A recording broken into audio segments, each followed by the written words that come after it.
Today we are talking about Think Like a Super GM by Adams and Hurtado. Really, it's this dude, Philip Hurtado, who put it together. It was his love project. It's a very interesting idea. Dojo got turned on to this book by Ben Johnson of the Perpetual Chess Podcast. We had him on a show talking about the 10 best books of all time.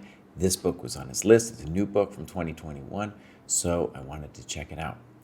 The idea is very interesting, and that is take about 40 positions, give them to a variety of players of different levels, and have them record their thoughts and their answers, how long it took them, and then try to say something about the thinking process. What can you learn? In addition to that, of course, you get to do the puzzles yourself. And there's been a lot of books like that where you get to kind of try to gauge your calculation prowess. So that's an additional feature of the book, but we've had several books like that in the past. My sense is that especially if you are, let's say, over 1,700 feet and up, these kinds of calculation exercises are going to be absolutely critical for anybody, but especially for that wave of players trying to make it into the next level. That not only do you have to do them, but you have to do them again and again. And I'm pointing at myself in that regard. Okay, so let me briefly describe a little bit of the process. So this guy, Philip, is like a 1900 player or something.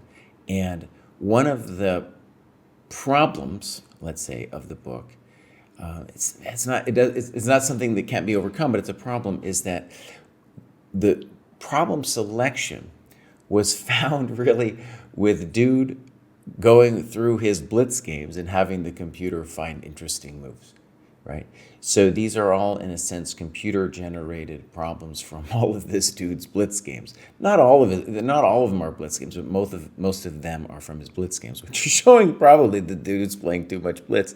In any case, so some of these problems are a little bit random and don't have a kind of aesthetic beauty and pedagogical value that, say, problems from The Best Move or Perfect Your Chess do. In addition, what ends up happening is then instead of the solution, if you will, being explained by a human mind or found by a human mind, we get the computer as the arbiter. But the arbiter can't really speak to us about how the problem was found, right?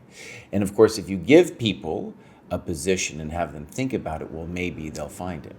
Personally, I think it's of much greater value if a position can be shown and there's a good move in there and someone has found it, either during a game or in the analysis, because it shows like, oh, this is a human mind that did this. I have a human mind and maybe I can approach this kind of thinking myself. It's very hard, though, to craft these problems. The Dojo, we have our own problem database that we've been working on for a while. It's very hard to build the database and have notes and everything. So I appreciate it. It's a real labor of love. One of the interesting things to me about the book, actually, was as I was doing the problems, I was more interested in seeing if my answers and evaluations matched Adams's rather than the computer. Because, right, I mean, Adams is obviously always going to be a much better player than me, but he has a human mind, and I can imagine myself trying to reach those kinds of heights of thinking, whereas the computer just thinks in a totally different way that's just inaccessible to me. So in a lot of ways, like, right, if I was closer to Adams than the computer, that was more important to me, and I think it should be for all players. So there's kind of an interesting problem with the computer being the ultimate arbiter of the solutions, and then ultimately of the points. A great thing about this book that I want to praise is that in addition to saying what the right move is, we are also asked to give evaluations. And what's cool about that, especially then, is when you have a bunch of people like Adams and strong players giving their evaluations, you can then see how your evaluations matched with theirs. And especially in Adams's case, it's really interesting for me as a player to like hear his thoughts about what the evaluation was and how he approached the position. Also to see how long he took in the problems, which is generally a lot less than me.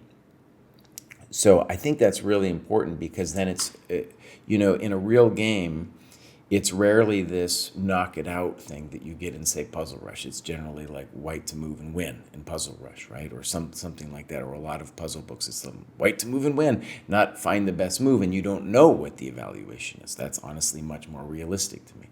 And so I'm hoping to do that in the Dojo database, and hopefully find more books like that. I think that's a great approach, especially if we can give some human texture to it, as we have here. Okay, I want to talk a little bit about the value of the book in terms of what we've learned. And one of the reasons, and because I feel like we've learned some interesting stuff through this book, it's one of the reasons I want to recommend it to the Dojo training program. I still have to convince Kostya and David. It's not an agreed on thing yet.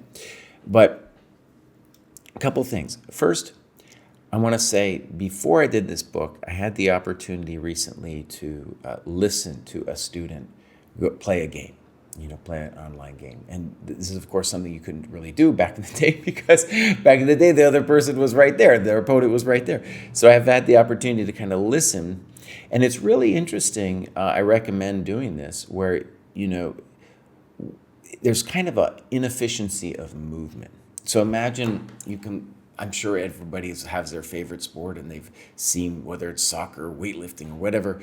When you see amazing athletes and you see their motion, they're incredibly efficient, and because they're so efficient, they make it look easy, right? And so when you're looking at a lot of Adams' solution, you can see how long he took, and there's just an incredible efficiency in how fast dude gets it done. And while I'm watching my student play, for example, I notice that he gets distracted all the time by some rabbit hole. And then that energy that's consumed by going down that rabbit hole, it's not only time off the clock, but like mental space that's crowding out the ability to come back to the first position, not the position on the fourth or fifth move, but to the first position, and ask yourself, well, what are my other possibilities here? What is going on in this position? And that's definitely something that we see when we go through the answers of the lower ranked players, right? Sometimes they get the right move, but oftentimes they're just distracted by some beautiful carrot out there that they're chasing. The next thing that I think is very important that Hurtado points out is stronger players generally will find the candidate moves very quickly, and even find the best move very quickly, but then we'll spend a lot of time trying to falsify the move. That is, to try to really see what the best defense is, right? What are the defensive resources for black? That often points you to an even better move and makes kind of a blunder check happening as well. Whereas the lower ranked players, and there was a couple examples in this process where I was that lower ranked player, maybe I saw the right move, but I didn't really go deep enough to see what the defensive resources for the opponent was going to be. And there's some interesting metrics in the back of the book just showing how much that differential is, right, between lower ranked and higher ranked, where lower ranked players get so excited about the move, and then they don't really go deeper into seeing, like, what is my opponent going to do? So that was a very interesting reflection in the book. Another one that I'm still working with, trying to imagine like how it's important, but I definitely feel it's important, is lower ranked players can get the eval on the board if it's just a position in front of us and try to guess the eval. They're a lot better at that than the eval of the resulting position. So a couple moves down the road, you have to then know what the resulting position is. And in order to gauge that resulting position, you, of course, have to do what we just talked about, which is try to falsify, try to see what the resources are. And so the difference between those two is dramatic, right? Whereas the super GMs are much better at evaluating the final position. Finally, this comes up, Adams mentions this, but it's not part of the book per se as the puzzles, but I really want to stress it, is that the key feature in doing these kinds of calculations in an actual game is actually knowing when to think.